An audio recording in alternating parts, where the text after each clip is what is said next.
This is going to be probably the quickest on camera of the season, because when you win hockey games, the last thing you do is change. The last thing you want to provide is any drama at all. So you keep the lines the same, you keep the defensive pairings the same, you keep everything the same. So that's what Claude Julien did after the Canadiens won their last game so handedly.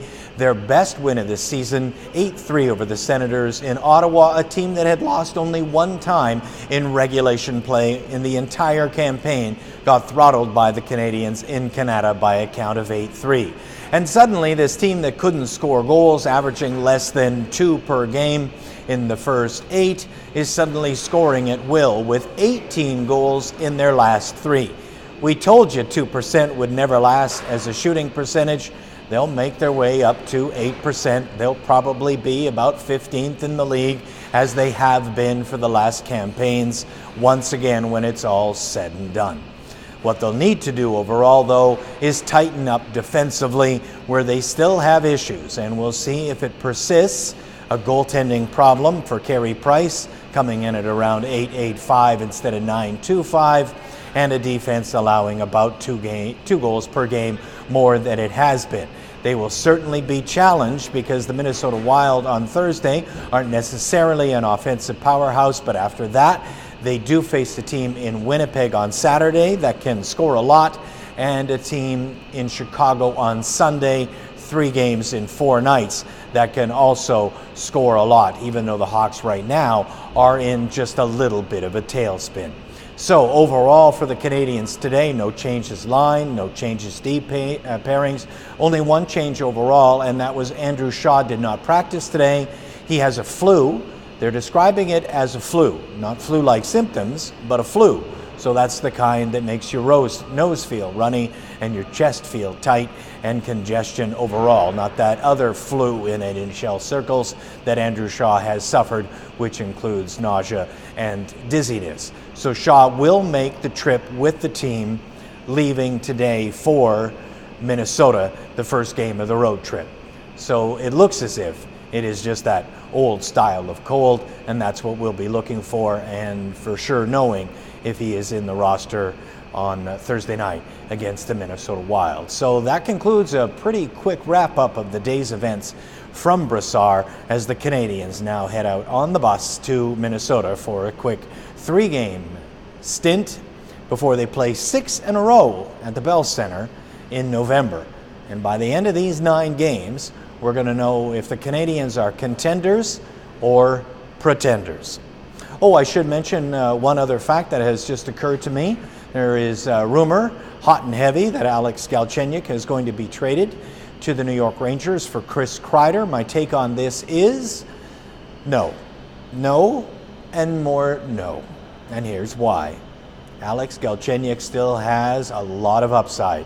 He's playing 10 minutes right now on the 4th line, and he's tied for the team lead in goals. What could he do if he played on the 1st line? He's excelling, getting his lesson right now in what it means to be a team member and work harder and find your role. We may actually be on the verge right in these moments of watching Alex Galchenyuk, the young man, turn into Alex Galchenyuk, the adult. You never want to be on the wrong side of that in hockey. You never want to be on that moment where you think the child in the man, Tyler Seguin, is going to remain a child all the time.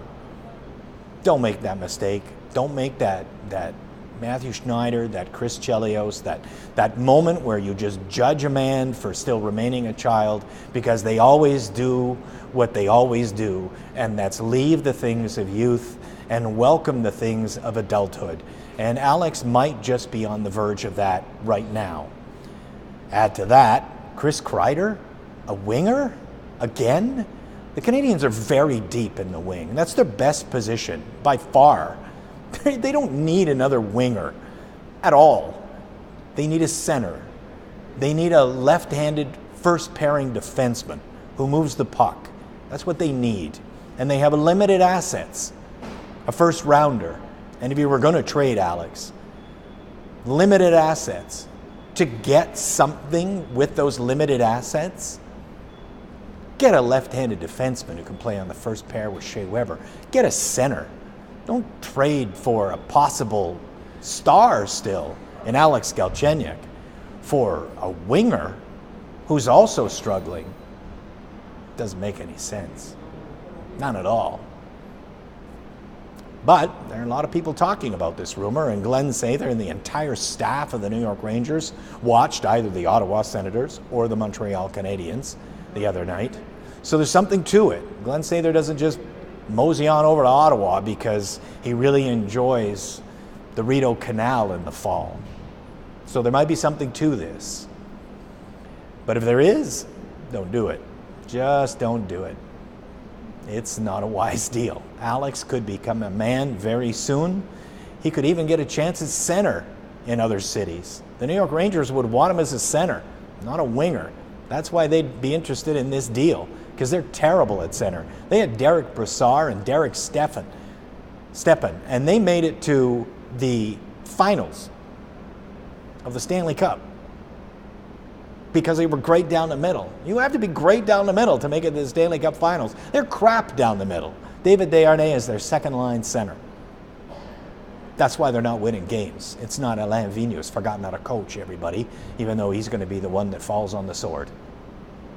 All right, now that concludes what wasn't a very quick on-camera from practice after all. I'm Brian Wild, reporting from Brassard.